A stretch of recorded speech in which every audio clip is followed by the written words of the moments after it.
네, 안녕하세요. 매일 아침 빠르게 만나는 미국 주식과 테슬라 소식 아트라운 TV입니다. 오늘 미국장은 괜찮았습니다. 하지만 테슬라는 3%대 하락을 보여주었는데요. 테슬라가 이렇게 하락한 이유와 향후 전망에 대해서 알려드리도록 하겠습니다. 그리고 2월 11일에 상하이 메가팩토리 준공식이 있을 것이라고 발표가 되었습니다. 이것에 대한 의미와 향후 전망에 대해서도 알려드리도록 할게요. 오늘도 인사이트 가득한 소식들이 많으니까 시청하시기에 앞서 구독과 좋아요, 알람 설정 꼭 눌러주시기 바라겠습니다. 자, 오늘 미국장 현황 간단히 살펴보고 가도록 하겠습니다. 장 초반에 이렇게 크게 밀리고 시작했던 나스닥을 확인해 볼 수 있는데요. 10년물 국채금리라든지 유가는 괜찮은 상황입니다. 하지만 역시나 중요한 거는 AI 기업들의 실적 발표라고 볼 수 있겠죠. 알파벳과 AMD가 8%에서 10% 이상 하락하면서 장 초반에 지수 급락세를 이끌었어요. 다만 금일은 엔비디아와 브로드컴이 힘을 내면서 장을 상승으로 이끌었다라고 볼 수 있겠고, AMD와 구글은 6%대 하락을 보여주면서 마감을 했습니다. 자, 이는 알파벳과 AMD가 좀 실망스러운 실적을 발표를 했기 때문이에요. 특히 알파벳의 실적이 중요하다라고 볼 수 있겠는데, 전체 매출과 클라우드 부분 매출이 시장 예상치를 하회를 했습니다. 구글의 실적을 보면 전년 동기 대비 모두 실적이 상승을 했어요. 클라우드 부문도 30% 이상 전년 동기 대비 상승을 했지만 시장 예상치를 하회를 했습니다. 매출도 시장 예상치를 비트를 하지 못했어요. 최근 2년 동안 계속해서 시장의 기대를 맞추어 왔는데 오랜만에 어닝 미스를 기록을 했기 때문에 시장에 주는 충격이 좀 컸던 것 같습니다. 하지만 오늘 엔비디아와 브로드컴이 좋았는데요. 최근 엔비디아 주가가 딥시크 리스크 때문에 안 좋았었죠. 하지만 오늘 알파벳에서 전년보다 더 큰 AI 자본 투자를 하겠다라고 발표를 했습니다. 무려 750억 불이나 자본 지출을 한다라고 알파벳은 계획을 발표했어요. 대부분 이 돈은 AI와 데이터 센터 지출에 사용이 될 예정인데요. 엔비디아와 브로드컴과 밀접한 관련이 있다라고 볼 수 있겠죠. AI 하드웨어를 만들고 있기 때문에 알파벳을 비롯한 마이크로소프트, 메타가 모두 전년 대비 AI 하드웨어 지출을 늘리겠다라고 발표를 했습니다. 그러자 엔비디아가 이렇게 급등을 했다라고 보시면 될 것 같아요. 오늘 장이 좋았는데 그러면 테슬라는 왜 3%대 급락세를 보여주었느냐? 이는 블룸버그의 기사 때문이었습니다. 블룸버그가 2025년 1월달 테슬라의 독일 실적을 발표를 했어요. 무려 전년 대비 60%나 감소했다라고 충격적인 발표를 했습니다. 60% 감소는 굉장히 충격적인 수치라고 볼 수 있겠죠. 이렇게 헤드라인만 보면은 정말 무서워요. 주가가 3.6%대 하락을 할 법도 하죠. 하지만 뚜껑을 열어보면 좀 다릅니다. 일단 1월 달은 그렇게 실적이 크지 못해요. 여기 보시면 독일의 최근 6년간의 매월 실적이 나와 있는데요. 역시나 하반기의 실적이 좋죠. 하반기에 자동차 판매량이 많습니다. 일단 1월은 계절적인 비수기인데다가 이번 1월은 더 다른 이슈가 있었죠. 1월 달에 모델 Y의 연식 변경이 있었습니다. 기존 올드 모델 Y의 판매를 중지를 하고 생산도 중지하고 신규 모델 Y 주니퍼의 생산을 열렸던 기가 베를린이라고 볼 수 있겠어요. 이에 따라서 생산량이 당연히 받쳐주지 않았습니다. 그러니까 충분히 59% 즉 60%대 하락이 전년 대비 나올 법도 했어요. 하지만 전년이나 올해 1월이나 그렇게 1월달 판매량은 많지 않습니다. 대세에 큰 지장은 없어요. 그러니까 크게 염려할 이유는 아닌 것 같고요. 팩트는 이거라고 볼 수 있겠습니다. 1월달 독일의 배터리 EV 어답션, 그러니까 신차 침투율은 올라갔어요.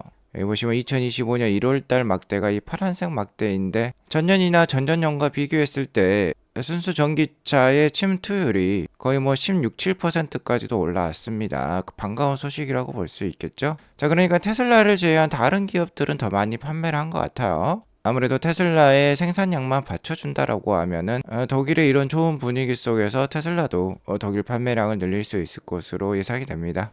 그러나 저러나 테슬라 주가 지금 심상치 않습니다. 한 2개월째 지금 하락세를 보이고 있다라고 볼 수 있겠는데요.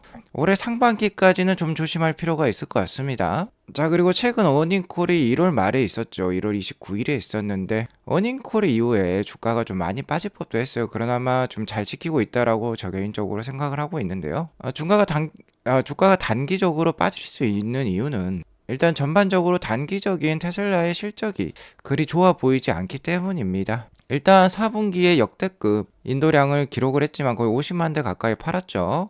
그럼에도 불구하고 실적이 전분기 대비로나 전년 동기 대비로나 좀 감소하는 모습을 보여주었어요. 실제로 순수익과 같은 경우는 전년 동기 대비 71%나 빠지는 안 좋은 모습을 보여주었습니다. 물론 전년 동기에 일회성 세금 이익이 있었음에도 불구하고 어쨌든 그렇게 좋은 실적을 발표를 하지 못했어요. 자, 물론 좋은 점도 있었습니다. 매출 원가 즉 제조 원가는 계속해서 하락하는 모습이 나왔어요.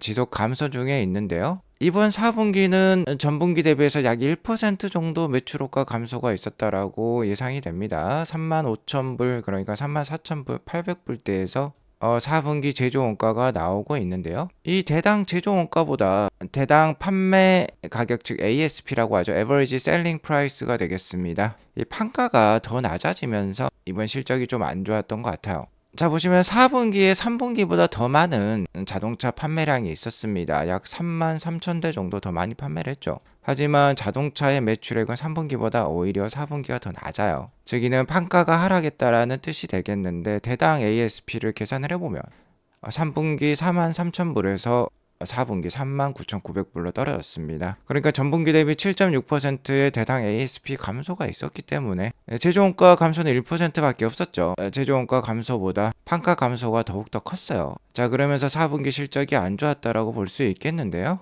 자, 이러한 자동차 사업 부문의 실적 악화는 좀 더 이어질 수 있습니다. 어제도 말씀드렸지만 트로이 테슬라이크가 자, 올해 인도량을 굉장히 낮게 잡고 있죠. 자, 거기에 더불어서 어제 나온 뉴스가 모델 3의 중국 내 프로모션이 한 가지 더해졌는데 8천 위안에 달하는 보험금을 제공해 주겠다라는 프로모션이 발표가 되었어요. 모델 Y는 제외가 되었습니다. 아직 신규 모델 Y는 램프업 중에 있죠. 자, 모델 3만 해당하는 건데 트로이 테슬라이크에 따르면 어떻게든 이번 1분기 인도량을 늘리기 위해서 테슬라가 악전고투 중에 있다, 스트러글 하고 있다라고 얘기를 하고 있습니다. 아무래도 이에 따라서 유럽과 미국에서도 프로모션이 있을 것이라고 얘기를 하고 있는데요. 이러한 것은 어쨌든 이 ASP를 하락시키는 원인이 될 수 있겠습니다. 프로모션 관련된 비용은 영업비용으로 들어가기 때문에 테슬라의 마진을 더욱더 낮출 수 있는 원인이 될 수 있겠는데요. 다만 다행스러운 점은 ESS 메가팩 사업은 계속해서 성장을 하고 있다는 것이 되겠어요. 이제 연간 10빌리언 정도의 매출액을 만들 수 있는 규모로 성장을 했는데요.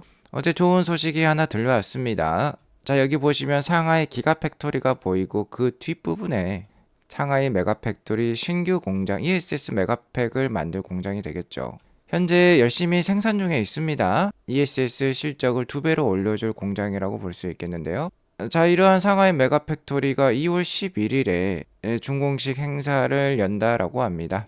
자, 그러면 2월 11일부터 메가팩이 이제 대량 양산이 시작된다라는 의미가 되겠어요. 연간 1만 개의 메가팩을 생산할 것으로 예상이 되고 이는 약 40GWh의 ESS 메가팩을 공급한다라는 의미가 되겠습니다. 자, 이는 현재 캘리포니아 레스로 미국 공장과 같은 캐파라고 볼 수 있겠죠. 자, 그러니까 실적이 2배로 올라간다라고 볼 수 있겠는데요. 굉장히 속도가 빠르게 진행될 것 같습니다. 램프업 역시 속도가 빠를 것 같아요. 왜 그러냐면 기공식도 2024년 5월에 치렀는데 단 7개월 만에 공장을 완공을 시켰습니다. 공장 완공 속도가 빠른 만큼 램프업 속도도 빠르게 진행될 것으로 판단이 되는데요. 일단 지난 4분기 테슬라 어닝콜에 따르면 올해 ESS 메가팩 매출은 전년 대비 50% 증가할 것으로 예상을 하고 있어요. 자, 전년에는 31.4GWh를 납품을 했던 테슬라였습니다. 31.4GWh니까 아직 레스로 공장에 풀캐파인 40GWh도 공급을 하지는 못했어요. 그만큼 ESS 메가팩의 램프업은 좀 속도가 걸리는 것 같습니다. 어쨌든 올해 50% 증가한다라고 했으니까 31.4GWh에다가 한 15에서 16GWh를 더해주면 되겠죠. 올해 47GWh가 예상이 되고요. 자, 에너지 매출액이 작년에 10빌리언 정도였어요. 그러니까 50% 늘어나면 15빌리언까지 올라갈 수 있겠다라고 예상을 해볼 수 있겠습니다. 현재 에너지 부분에 마진율이 25%를 넘어가고 있으니까 아무튼 올해 2025년에 좋은 실적 상승이 있었으면 합니다. 자, 어쨌든 최근 단기적인 테슬라 주가의 센티먼트 분위기는 좋지가 않아요. 작년 11월 달에 트럼프 당선에 따라서 그 기대감에 따라서 테슬라의 주가는 이렇게 급등을 했습니다. 테슬라 주가는 너무 단기적으로 급등한 바람에 테슬라의 펀더멘털이라고 할 수 있는 이 EPS와의 거리가 굉장히 벌어졌어요. 이 거리가 벌어졌다라는 건 테슬라의 PER 값이 많이 올랐다라는 뜻이 되겠고, 자, 이에 따라서 테슬라의 최근 PER 값이 150을 넘기는 모습도 보여주고 있습니다. 자, 이렇게 간격이 벌어지며 이런 식으로 간격을 좁히는 조정이 충분히 나올 수 있어요. 자, 거기에 더불어서 앞서 말씀드렸듯이 1분기 실적은 보릿고개가 예상이 됩니다. 현재 새로운 모델 Y 주니퍼의 램프업 단계에 있죠. 1분기 인도량은 굉장히 또 감소할 수도 있겠어요. 트로이 테슬라 이크도 올해 전체 인도량을 177만 대로만 잡고 있습니다. 자, 그리고 앞서 보여드렸듯이 중국 내 보험 지원금이 8천 위안이 프로모션으로 제공이 된다라고 하면 이 역시 테슬라의 마진을 떨어뜨리는 원인이 될 수 있고요. 상하이 메가팩 공장도 아직은 램프업 중입니다. 1분기에는 이렇다 할 실적이 발생하지 않을 거예요. 자, 그리고 FSD 구독 및 구매율 폭증은 3분기 이후에나 기대를 해볼 수 있습니다. 왜 그러냐면 일론 머스크가 얘기를 했죠. 올해 6월 달에나 언스퍼바이스드 FSD를 상용화시키겠다라고 얘기를 했습니다. 그러니까 올해 하반기부터나 FSD 수익이 크게 늘어날 예정에 있어요. 그러니까 1분기 내지 올해 상반기까지는 좀 보릿고개가 예상이 됩니다. 자, 이에 따라서 테슬라 투자자들은 많은 두려움에 처할 수 있어요. 작년 말 테슬라 주가 급등에 따라서 새롭게 테슬라 주식을 편입한 뉴비들도 많으실 것 같은데요. 좀 두려울 수 있습니다. 자, 하지만 좀 더 먼 시기열로 2030년까지 바라본다라고 하면은 두려움을 희망으로 바꾸실 수 있어요. 주가가 하락한다라는 거는 장차 미래 10배 이상 성장할 기업이 박앤셀 기간에 돌입한다라고도 볼 수 있습니다.